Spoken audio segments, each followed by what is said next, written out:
Pull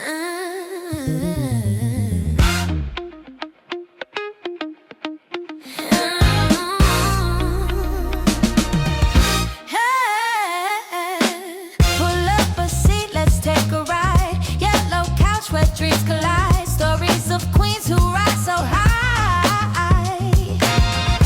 Through the storms we've had to weather, we're building bridges here together. Yellow couch vibes feel the spark, lighting up our stories from the dark. Tell the truth, it's our time to shine. On this couch we're divine. Yellow couch vibes feel the spark, lighting up our stories from the dark. Tell the truth, it's our time to shine. On this couch we're divine. Okay, welcome back to the Yellow Couch Stories. I'm your host, Brittany Nicole Montgomery, better known as the Disruptor host. And today we are in for a treat. We are honored to have international leader, humanitarian, advocate, and powerful voice for women and girls across the globe. Dr. Kaprece James is the founder and CEO of Stella's Girls Incorporated, a multinational organization empowering girls and women across 7 countries through leadership, development, education, and mentorship. She is also the CEO of DKG Global Consulting, where she develops leaders, strengthens organizations, and equips entrepreneurs to strive across international markets.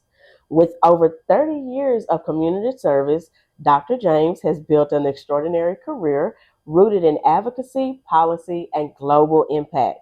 She has served on boards locally and internationally, including her role as former vice chair for the diaspora for FemNet, the largest women's organization in Africa. She also serves as commissioner for the Maryland Commission for Women and chair of the Charles County Commission for Women. Her voice has been heard across conferences, universities, nonprofits, and international stages, always centered on empowering women, building economic opportunity, and transforming communities. Dr. James' work reflects the heart of this program and the mission of NAMBPWC, which is to promote and protect the interests of African American business and professional women by advancing leadership, economic development, and generational empowerment. Dr. Kaprece James, welcome to the Yellow Couch Podcast. Thank you for having me, Brittany. I'm excited. Of course, I'm excited to have you. And I know you told me I could call you Caprice. However, our national president is Dr. Ford. And if I do not emphasize that doctor, because only 1% of the community has that, she's going to be very upset with me. So I'll call you Dr. Caprice to get the best of both worlds. Look, you gotta look. Keep coming. Keep it coming. So, you spent more than 30 years serving communities around the world. What moment or experience first ignited your commitment to women and girls? Ooh, that's a hard one. I grew up in the South with elders, and since the age of 7, I had been in the community working and really working with elderly people at first. And so I would say probably middle school is when things started shaping around women and girls, but really in college when I joined NAACP and when I became a member of Delta Sigma Theta, that focus really shifted. But what honed in the way I do now is the work I started doing in West Africa 13 years ago. Oh, wow. I went to go and support youth as a whole, but being there, our girls didn't have access to education. And as a Black woman, going to Africa, and they saw very few Black women, I knew that I really had to focus on our girls and make sure that our women had those opportunities for education. So it kind of led up from like over time, but really about 13 years ago when doing work in West Africa. I love that.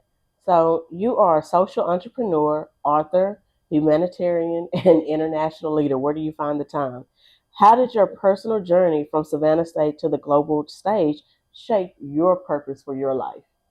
I'll tell you, anybody that knows me knew that I wanted to be a civil rights attorney. Ooh, that was my actual path. And then I married a Marine. Okay. And my life changed, Okay. and I had to sacrifice going to law school as my husband was going to war. And so I had always been still engaged in the community. Right. But it was really when I started moving every 2 to 3 years, the work that was needed in the community is what shaped it. And so 10 years ago now, starting with Stella's Girls and DKJ Global, I started them at the same time. Wow.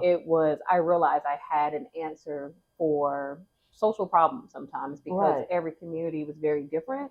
But when I would go to a different community, it was something I saw in a previous one and something we had already tackled. And so that is what made my work and my experiences. Being a military spouse, you learn how to deal with everything. Right. You learn how to pivot. You pivot. Yeah. My whole life pivoted. Yeah. I was a planner. I planned my life completely out. I planned it out, and God said, "Yeah, you got something else for you." Yeah. I thought, and this journey has been amazing. But because of the work that I did at Savannah State, being involved in the community orgs, it has prepared me as a professional now. Yeah. And so I tell people HBCUs give you the best experience you don't even realize until you become an adult and you're competing with other professionals. Exactly. And you realize, oh yeah, you didn't learn that? Oh, I learned that. You didn't have experience in that. So that exposure, and I mean, I laugh now. I never knew I would be in an international space. Ooh. But in college, I helped start our first Model UN. And who would have known? Now I have my own badge to the UN. So so looking back now is where I'm starting to see, these seeds were being planted. Yeah. That's how God works. God is an interesting thing. He is. But that is really what shaped. I mean, every year I'm like, wow. I'm like, this is where I am now. Yeah. And I look back and go, they said, oh, don't you want to be an educator? No, I want to be a lawyer. And I've become an educator. Right. So that is the experience. I love that. So this platform, the Yellow Couch Stories, is about Black women who faced adversity and kept going. What is one defining obstacle you faced in your leadership journey, and how did you push through? I would say I have been pretty much blessed because of the opportunities that I have had. Mm-hmm. The biggest adversity for me is starting over every time. As a military spouse, you have to start over your life every 2 to 3 years. And so I would not accept certain leadership roles because I knew I was going to leave them. And so when you stifle your progression in career, because, I'm going to have to give this up. Right. So that is probably the big adversity for me, is having to dumb my skills down. I used to get turned down for jobs because I had too much experience. Many of us have been there before, right? And so I would have to accept jobs that, I was like, okay, I can do your job and this, manager's job and the supervisor's job. I already have that experience. But when you're hopping 2 or 3 years, you can't really grow. Right. And so I would say that would be the biggest. But at the same time, it allowed me to hone in even more on my leadership skills and working with people. And so, my staff and my team, from that, we're a big family. Right. And I realized I've cultivated families just around the globe because of my experiences and have worked at every level. I love that. So, but that would probably be the biggest adversity for me, is not being able to truly shine the way I needed to. And that is a story that most Black women just resonate with. And we really, really share, having to dim our light, whether it's for this person, that person, or another. Mm-hmm. So that is a adversity that just really transcends across all Black women. It's we the military spouses say it all the time that I had to do it for 18 years. 18 years, and so now I feel like I'm in my space of being able to shine the way I really want to. But it's also hard, because you've had to dim so much, and so now you don't know how to. Do you know how to shine? Right. Yeah. I get fussed at a lot. Yeah, you gotta let that light shine. So Stella's Girls empowers young women across 7 countries. What economic or leadership gaps did you see that made you say, I have to build this, I have to change this? Oh, so when starting in Liberia in 13 years ago, the work we were doing was arts education. Okay. And what was happening is when I would leave Liberia, the boys would reach out, Auntie, I need money for school. We're talking $25. Right. I got no reach out. No girls reached out to me. And my girls had the same access to me as the boys. Right. And so I went back a year and I convened all of our girls to see what the problem was. Period poverty, which everybody is very aware of now. I mean, I started doing that work 13 years ago because that was the reason why girls were going to school. Right. They didn't have $25. Okay, we spend that in coffee. Oh, yeah.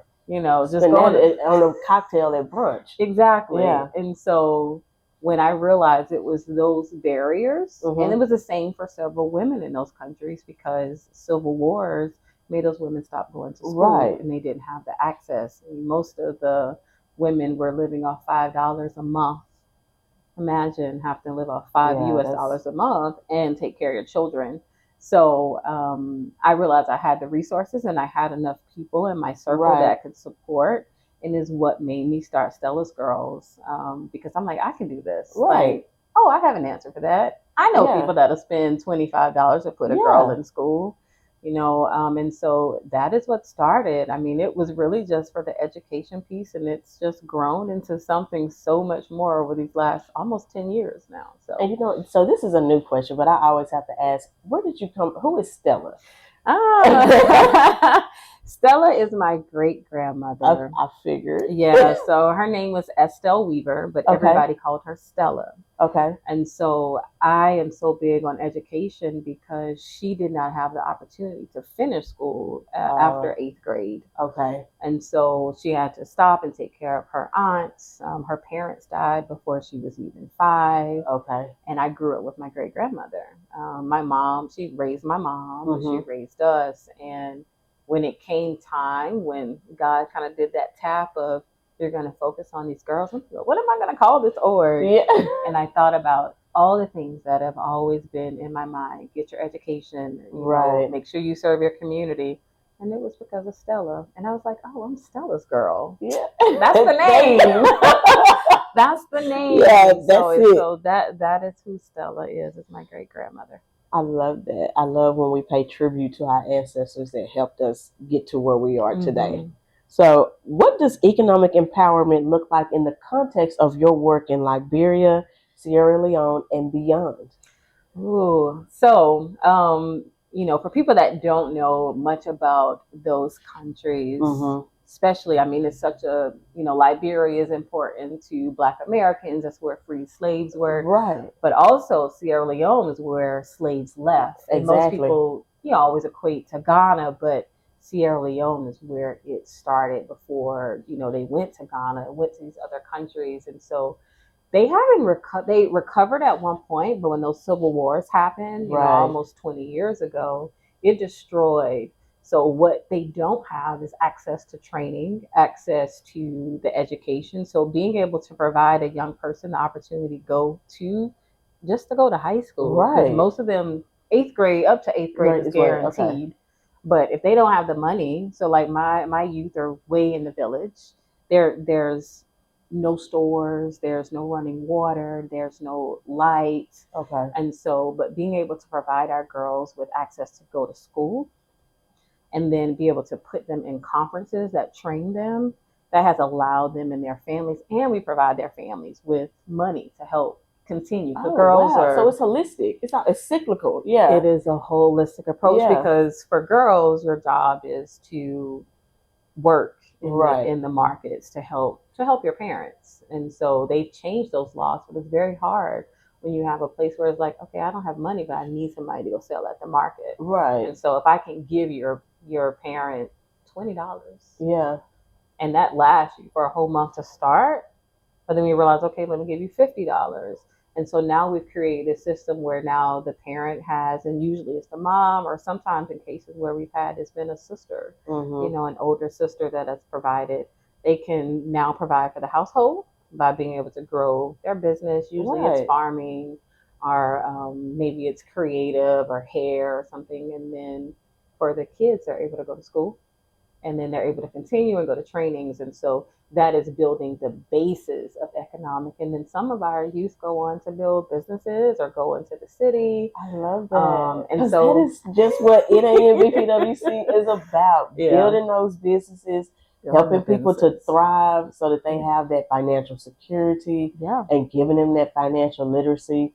I know our national president says she wants to create an ecosystem of millionaires and billionaires. And that's what you are doing. So that is very commendable. I love that. Yeah, definitely. So, Africa's the place to go. Yes, yes. So we mentioned this before, but the NAMBPWC mission focuses on promoting and protecting the interests of African American business and professional women. And how else does Stella's Girls advance that mission on a global scale? And we just touched on this, but how else do we do that? So being able to expose our African American businesses or Black American businesses to our African markets, that's an area that's very untapped. There are so many opportunities for Black Americans to go to Africa and invest, because not only are you investing in the infrastructure of these countries that barely need it, they also need our technical skills, but you're now providing an opportunity for their people to be able to grow. Because what happens is when you have other countries come in, they bring their people. Right.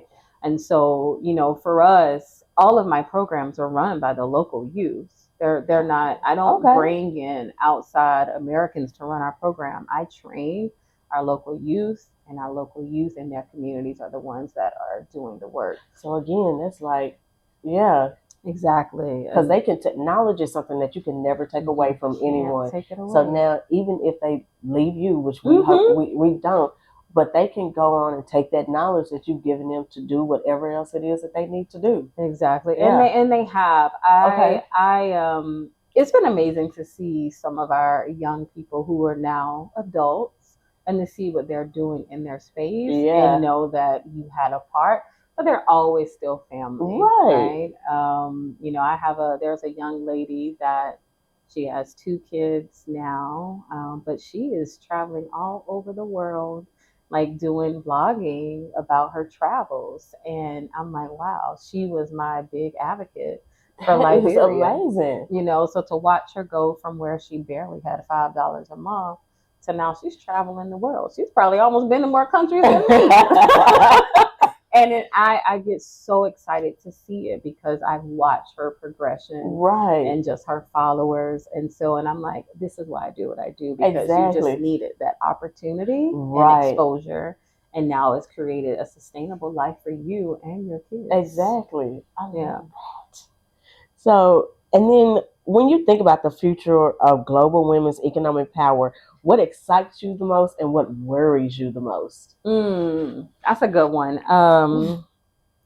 I think what excites me the most is now that the diaspora is coming together. There are a lot of misconceptions between African Caribbean and Black Americans. Right. And now we are finally starting to realize that maybe we're the same people. Exactly.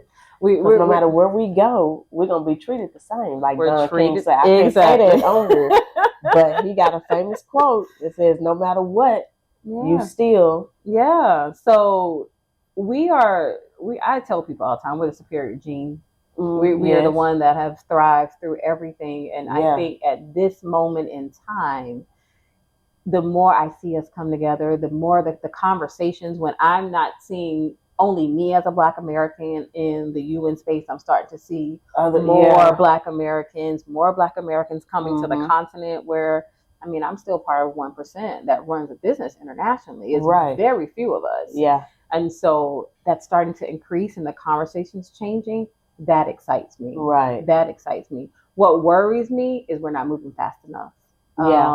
We as a Black community as a whole, we move too slow. Yeah. AI, and we were talking about this earlier, AI is moving so fast and our community is so afraid of it, we're going to be way behind. But I only be behind when I have communities, they don't even have access to internet and broadband. They're already behind. Yeah. Now we said, okay, let's introduce something new. Yeah. AI's been around forever, but now it's more common. still don't even know how to use a computer. So, those are the things that worry me, is we're not moving fast enough. Okay. That is a worry. Yeah. And I do think we need to, that's a program in and of itself. How do we catch them up? Like you said, the tech desert is what I call them. Yeah. Where, in Dallas, we may have a school that doesn't have the infrastructure to get Wi-Fi. Yeah. Well, McDonald's and Burger King has Wi-Fi at this point, but the high school doesn't get it. You have students during COVID that had to go sit at the park to go and do their work. So how do we catch them up to be where they need to be, or to be where their white counterparts are? Yeah. So that is, we deal with that with our youth here in Charles County, really Southern Maryland as a whole. I mean, we still have areas that don't necessarily have the running water the way they should. And in the U.S. In the U.S. right here in Maryland. And so, but that shocks people, you know. And so imagine traveling the world when I have to tell our young people, especially now, when the government shut down and people didn't have money, and I'm like, babies, you guys are going to have to wait. Like, people don't have money. And they're like, what do you mean you guys are Americans? Because American has made itself this big global thing, big bad book sometimes. And now they're like, what do you mean y'all don't have money for food? What do you? So it's a shocker. It's a shocker. Yeah. It's interesting. Like they say, America is a third world country gift wrapped. When you live overseas, and I spent 4 years in Japan, I realized how far behind we really are. I can imagine so in Japan. Especially, they do those memes on Facebook where it shows, okay, they had the atomic bomb however many years ago, but this is where they are now. And then they show a correlation to America, and it's like, dude. Oh, yeah. Being over there, I was like, oh my God, we're this far behind? Yeah. I wouldn't,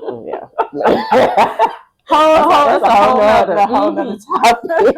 So, as chair of the Charles County Commission for Women and commissioner for the Maryland Commission for Women, what systemic barriers are you seeing that directly impact women's economic mobility?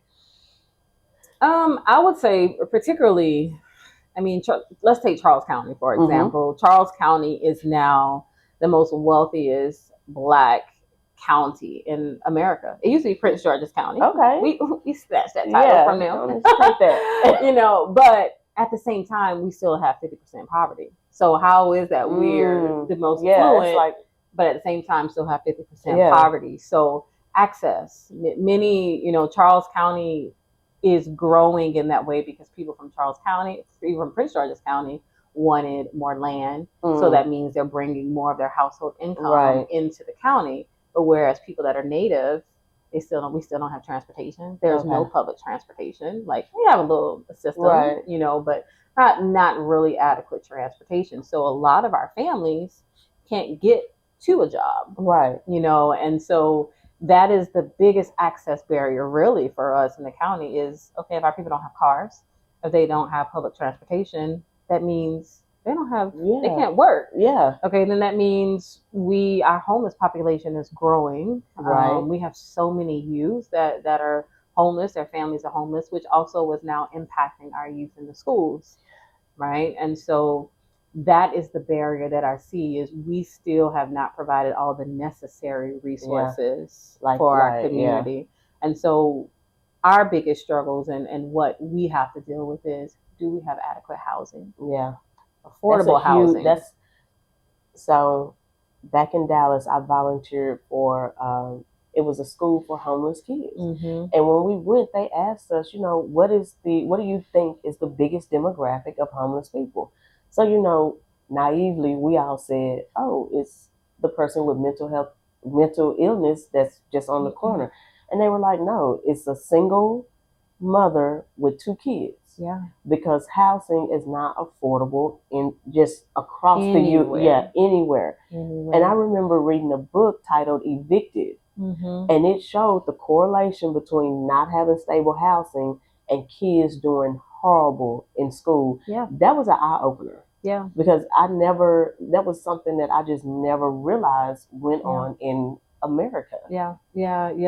Interestingly enough, we just launched a pilot program with the state's attorney's office on truancy. And so, I mean, I was just with our youth just yesterday, and 5 of our youth in that truancy program are homeless.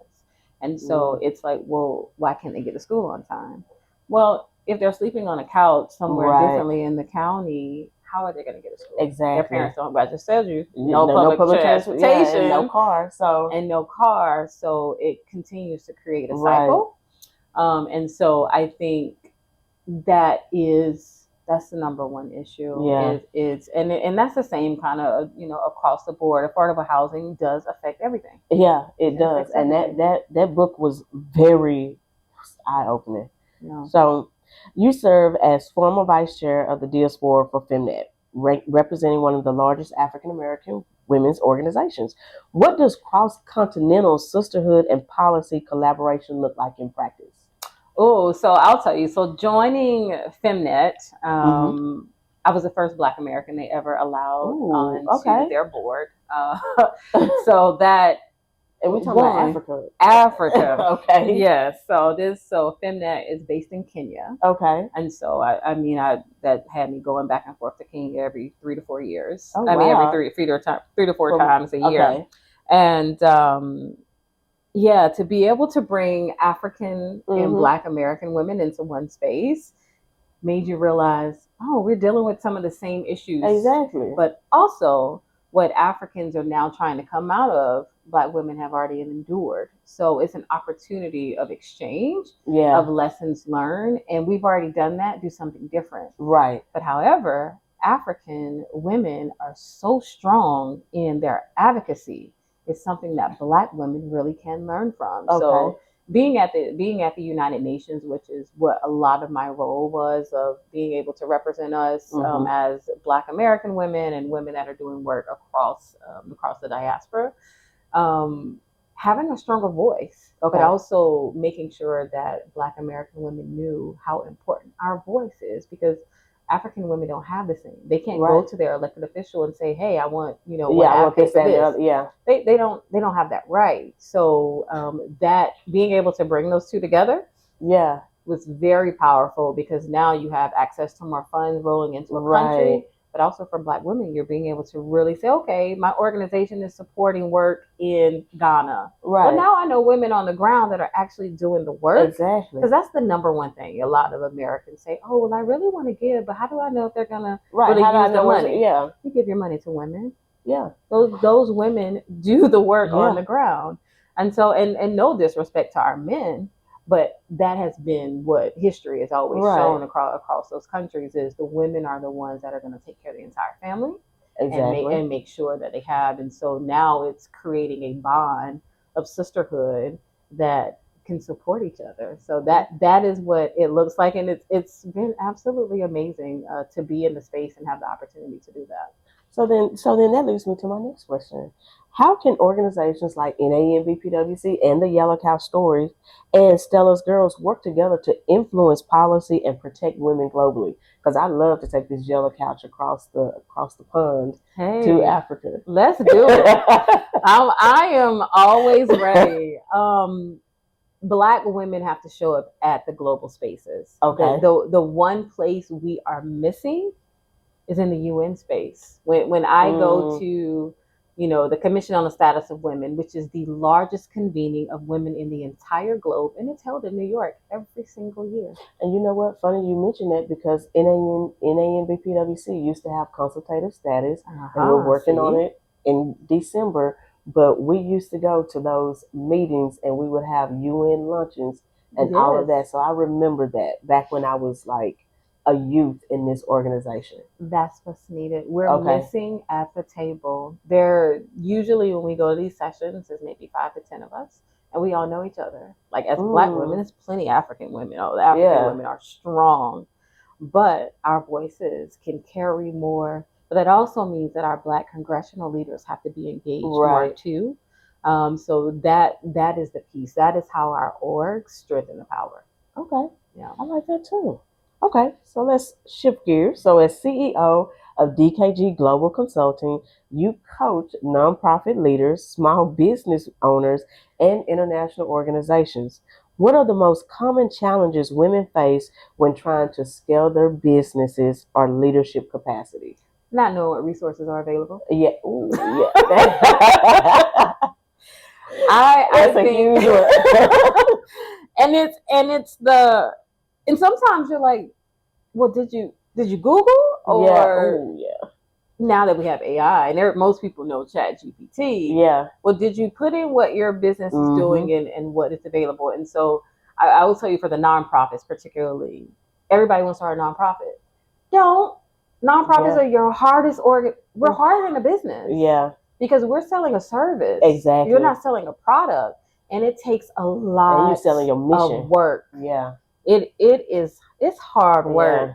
And so when people come to me and say, oh, I want to start a nonprofit, the first thing I say, why?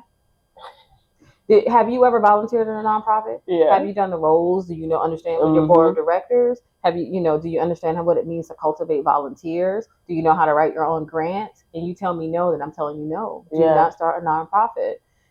But they're like, oh, but everybody told me, maybe start an initiative or go join a nonprofit that already does that, right?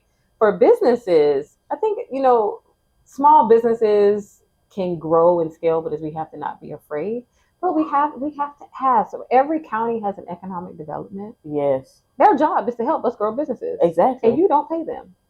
The government pays them. Exactly. To do that. To do the work for you. And so, that is where I see where we lack. We are the most intelligent people, and sometimes we forget the common and basic skills of, let me just research and see what I need. Yeah. We have access at our fingers, but they don't necessarily do it. And so being able to walk people through that has been great. Some people, they continue to go through and we help them get all the resources, but then it's continuing to follow up with those resources because you grow your business, so I sit on the board for the Chamber of Commerce as well. And one of the things that I see that our women always say, well, I got my business. Okay, we did their ribbon cutting, but it's like, now how do I keep customers coming? Well, you got to stay innovative. Right. What are you providing? What does the market look like? The market is changing. Are you paying attention to the market? How many people are coming into the county? How many people are spending money in this, this field? And so we have to continue to stay and go to trainings and go to research and get out of our Black bubble. Yeah, we can buy Black. Yeah. We still the minority. Yeah. So you need other people money. Yeah. You got to have other people money.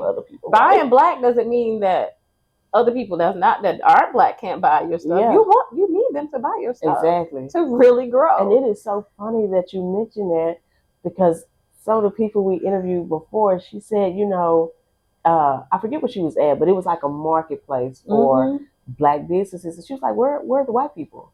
Yeah. Where are the Asians? Yes. Like, where they at? Because they need to be here buying our stuff too. Yes. Because our stuff is just as good, if not better, than the other people who are selling stuff. Exactly. You need other people in the market, because still, I tell people all the time, our generation is the first generation to have, access to more income and being able to do. But that also means to continue to grow that. Yeah. You need other people. You need other people's money. You gotta have other people's money. I tell people that all the time.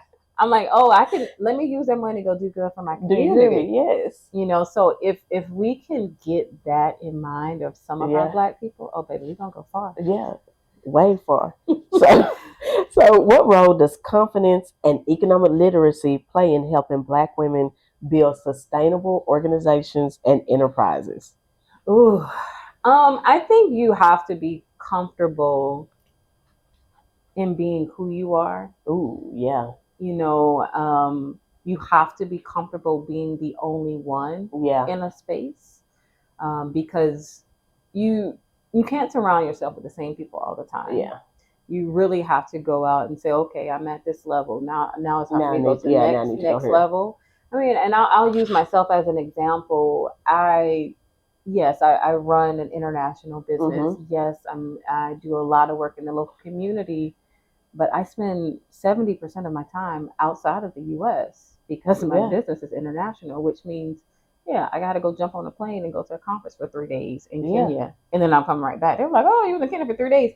If I want my business to continue to grow, I have to go. And so that is what, happens with your confidence of, okay, I don't need my friends to be, me and my friends are not in the same field. Yeah.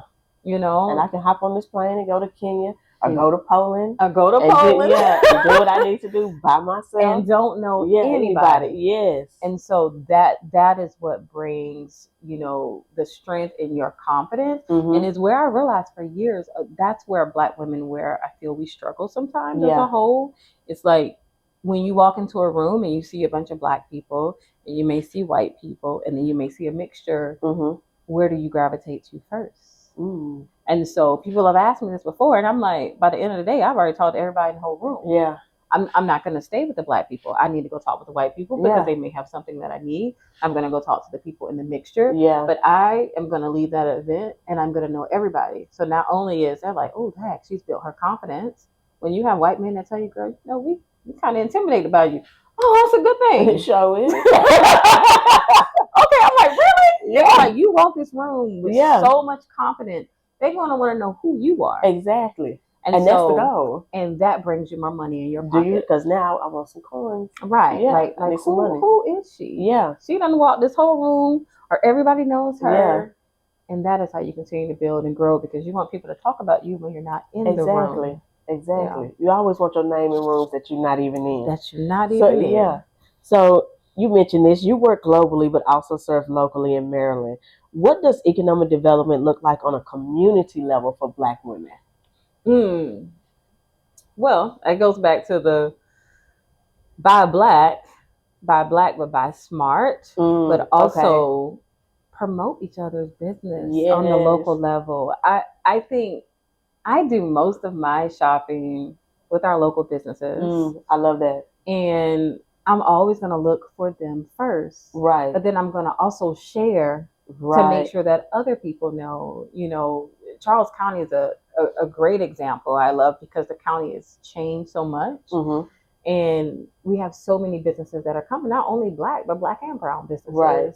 And so in order for us to economically grow, that means that I need to know what all resources are in my county. I'm not going to go to Prince George's County and say, oh, well, we don't have it here. Well, how do you know? Exactly. Have you gone to all the local businesses, which are usually small businesses, to know what that looks like? So we have to uplift each other and come together. And I think our community is a great example. Is the small businesses come together and do pop-ups. We have these different trails you can do, so you get to learn.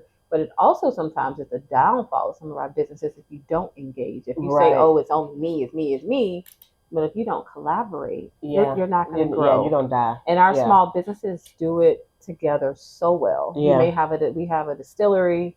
He's like the first Black-owned distillery in our county. And so I'm going to have to get that name. Oh, yeah. So Copper Compass, I dropped him because he's so amazing, and he's a veteran, and so I love that. He has yoga, so he makes like the women come, their yoga businesses come, they do yoga in his distillery. I love that, and then they also get to have a little nice cocktail after yoga. So but that is growing because now they're promoting each other. Exactly, and cross promotion.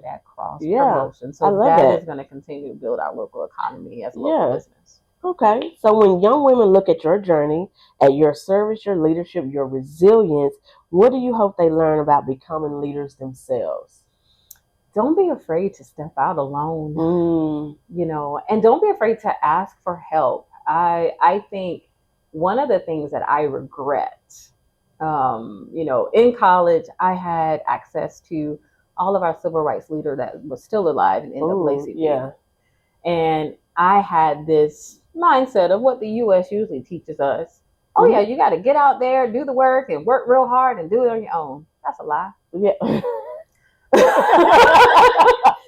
You got to work hard, Yeah. but you cannot do it alone. Yeah, not at all. You have to use your network. Yeah. And so the one thing that I tell my youth, my girls, but I also have many young men that I mentor, and it's like using their network. You have to use your network. And so, but that also means you have to be committed. Don't come to me and just always ask me for something. Right. what are you also helping to do? Exactly. You know, people get to know you by your work.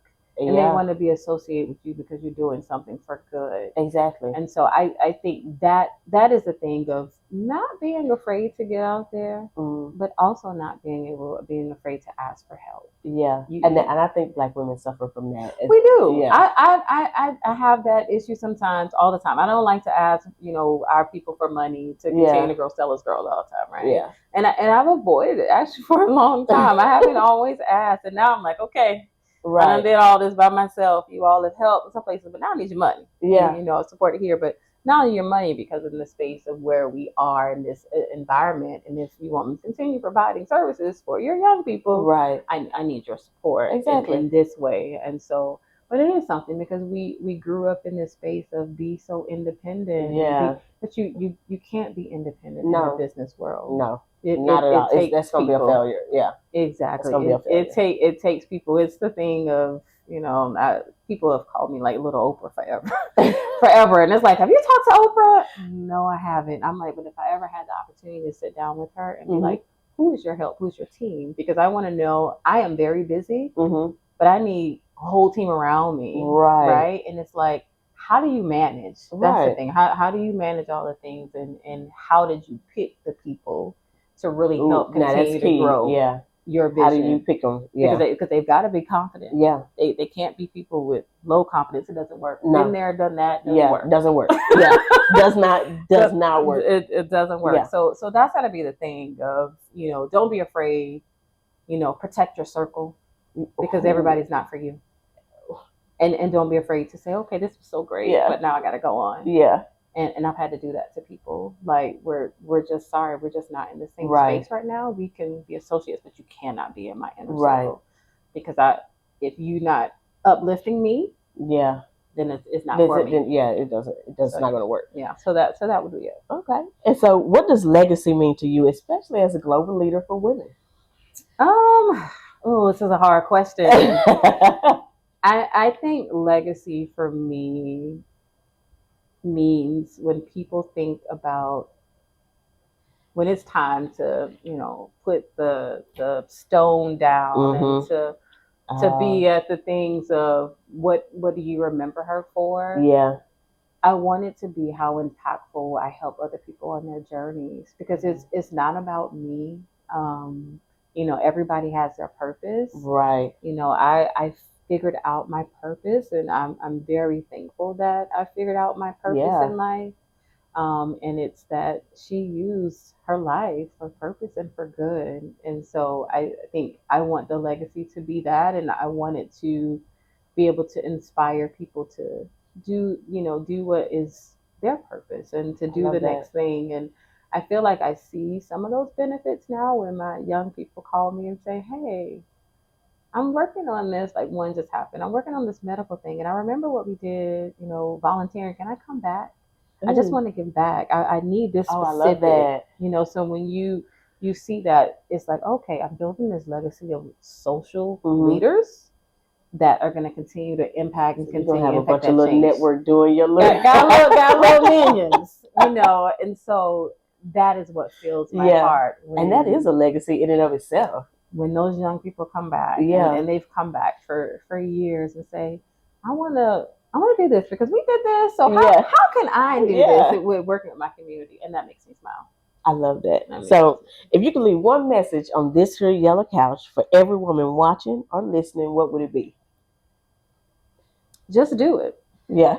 Just do it. It really is. If you're thinking about it, if you wake up every day, you think about the same thing and you want to do the same thing every day. It may not be your normal job. You need to go and do it.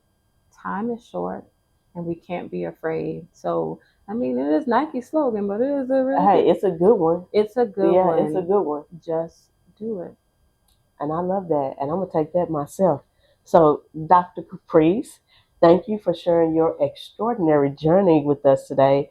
Your work reminds us that empowerment is not a moment, it's a movement. And whether you are serving locally or internationally, you never lose sight of the mission to uplift women and girls, to strengthen communities, and to build leadership that transforms futures. Your voice and your service and your global perspective embody the mission of NAMBPWC. You are expanding economic opportunity, developing leaders, and proving that when Black women lead, whole communities rise. The programs you've built, from Stella's Girls to DKG Global Consulting, are not just initiatives, they are pathways and they are lifelines. They are engines of generational change for young women who need to see possibility reflected back to them. We are grateful for the wisdom, passion, and authenticity you bring to the Yellow Cow stories. Thank you for leaving us inspired, challenged, and reminding us that our work at every level matters. It has been an honor to share this space for you, and I'm going to tell everybody as we close out, just do it. Just do it.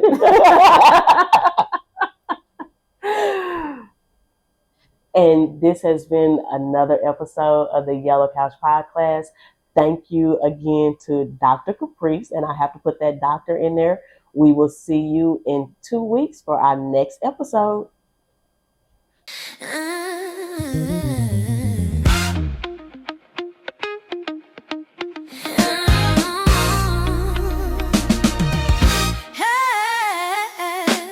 Pull up a seat, let's take a ride. Yellow couch where dreams collide.